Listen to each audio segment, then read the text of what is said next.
Assalamualaikum warahmatullahi wabarakatuh. Bidang terakhir untuk pengajaran hari ini ialah berkaitan dengan bidang ibadah.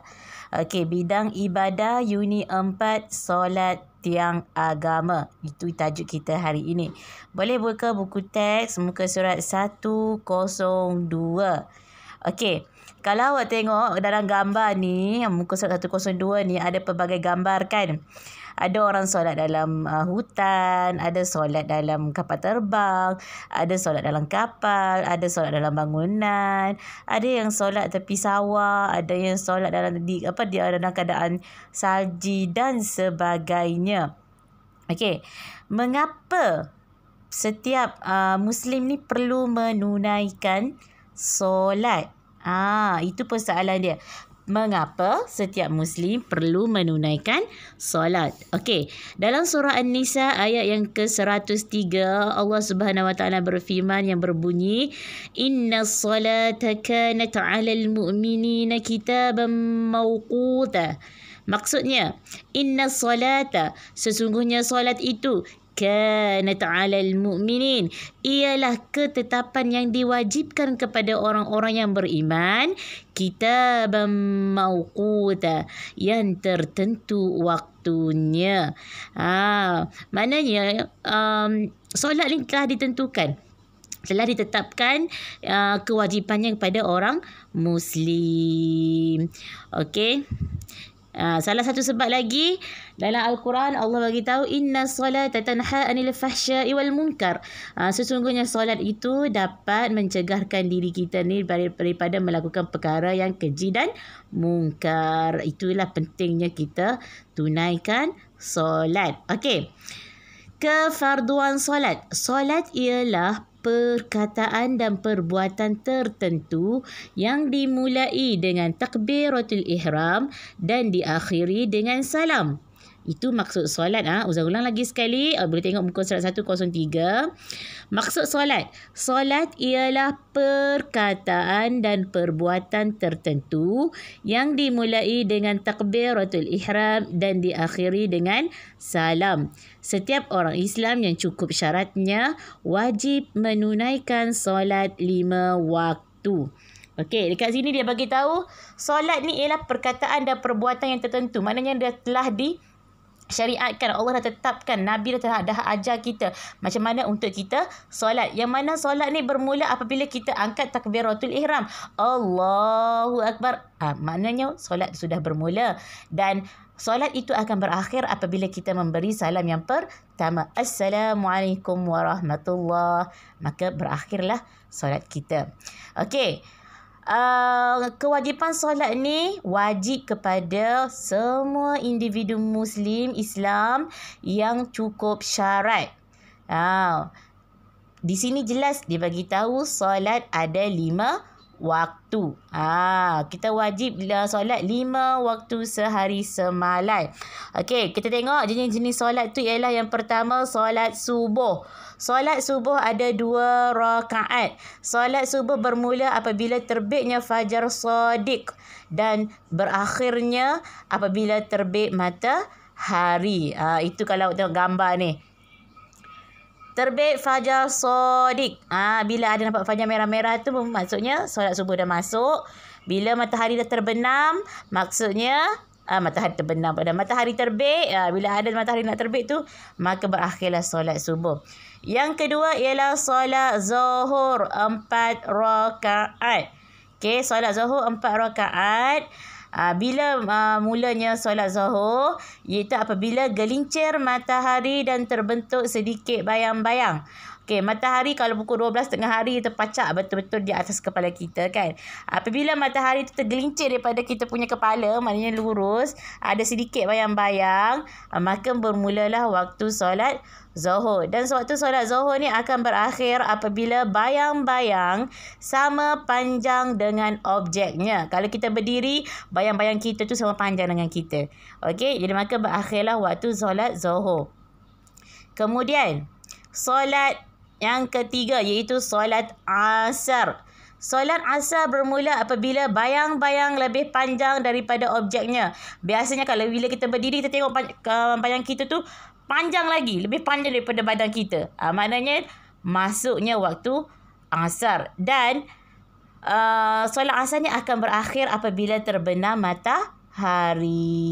Kalau awak tengok tu sunset tu. Maknanya bila terbenam matahari maka berakhirlah solat asar.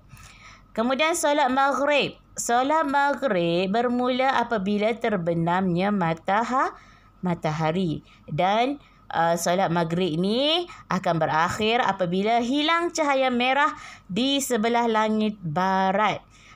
Bila hilang cahaya merah kan waktu senja kan merah je. Jadi bila hilang je warna merah orange tu dah hilang, maknanya solat maghrib sudah habis. Okey. Solat maghrib ada 3 rakaat. Manakala solat yang terakhir iaitu solat isyak ada 4 rakaat. Solat isyak ni bermula pada hilang cahaya merah di sebelah langit barat. Apabila cahaya merah yang waktu senja tu dah hilang, maka bermulalah waktu solat isyak.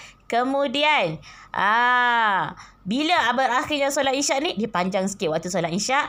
Apabila terbitnya fajar sodik, maknanya bila nak menjelang subuh habislah waktu solat isyak. Jadi yang penting yang awak perlu tahu, solat ni ada 5, iaitu subuh, zuhur, asar, maghrib, isyak. Lepas tu subuh ada 2, zuhur ada 4, asar ada 4, maghrib ada 3, isyak ada 4 rakaat. Okey, seterusnya kita lihat kepentingan menunaikan solat 5 waktu. Kenapa pentingnya kita tunaikan solat 5 waktu?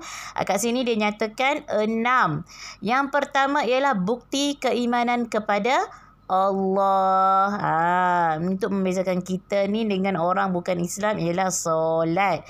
Yang kedua ialah mendapat pahala dan menguatkan iman. Siapa tak nak pahala kan? Kita nak pahala. Jadi lazimkan diri kita dengan menunaikan solat 5 waktu. Kemudian membentuk akhlak mulia. Bila kita sentiasa ataupun selalu buat, kita dah terbiasa solat tak tinggal, secara automatik akan membentuk, akan mendidik diri kita supaya berperangai lebih baik. Jadi bila kita nak buat benda-benda yang buruk tu, kita akan rasa malu. Kemudian yang keempat, menghapuskan dosa. Itu yang penting bila kita tunaikan solat 5 waktu dengan sebaik-baiknya. Bukan seperti solat tu macam ayam patuk padi. Okey?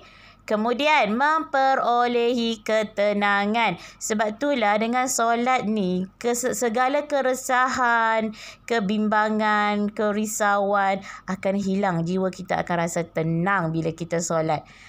Solat dengan solat yang penuh kehusyukan.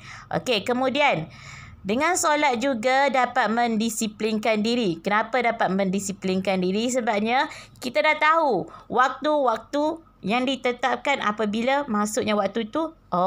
Ini bentuk solat tu. Contohnya, bila waktu tengah hari bunyi je azan, kita tahu itu solat zuhur. Jadi kita kena solat, mendisiplinkan diri secara automatik. Yang penting, solat tu mesti khusyuk dengan cara yang betul. Okey? Hukum meninggalkan solat. Hukum meninggalkan solat. Apa hukum dia? Yang pertama, sengaja dan mempersendakannya. Kita sengaja tinggalkan solat, lepas tu kita mempersendakan. Mempersendakan ni kalau bahasa orang Kelantan dia panggil nyenye. Macam orang nganjing lah. Jadi hukumnya ialah kafir dan wajib bertaubat. Ini bahaya kalau mati dalam keadaan macam ni. Na'udzubillah lah. Yang kedua, sengaja kerana malas. Kita sengaja tinggal solat sebab apa? Kita malas. Sayang nak tidur, nak bangun daripada tidur. Kalau waktu subuh kan, as-salatu khairum minan naum. Bilal dekat masjid cakap, solat itu lebih baik daripada tidur. Kita pun as-salatu khairum. Sambil-sambil kita pun tarik kat sini. Sebab waktu subuh tu sejuk, dingin. Enak dibuai mimpi kan. Jadi kalau kita sengaja tinggal solat kerana malas, kita tergolong dalam golongan orang fasik. Fasik ni maksudnya ialah mendustakan agama dan wajib juga bertaubat. Dan dalam keadaan yang ketiga ialah tidak sengaja meninggalkan solat. Contohnya, kita tidak sengaja meninggalkan solat. Contohnya kita terlampau penat sampai kita tak sedar pun waktu subuh tu kita tertidur sampai pukul 8 pagi. Kita terlanjur tidur. Dimaafkan, tapi kita kena, bila kita bangun daripada tu, kita terus kerjakan solat tu. Boleh faham? Walaupun di luar waktu. Okey, kita mohon pada Allah SWT supaya Allah menerima solat kita itu. Boleh faham? Ini ialah berkaitan dengan solat. Okay, berkaitan dengan solat ni, awak boleh buat aktiviti dalam buku aktiviti muka surat 110 hingga 112. Itu soalan berkaitan dengan solat tiang agama. Nanti buka sekolah Ustazah akan semak. Okey.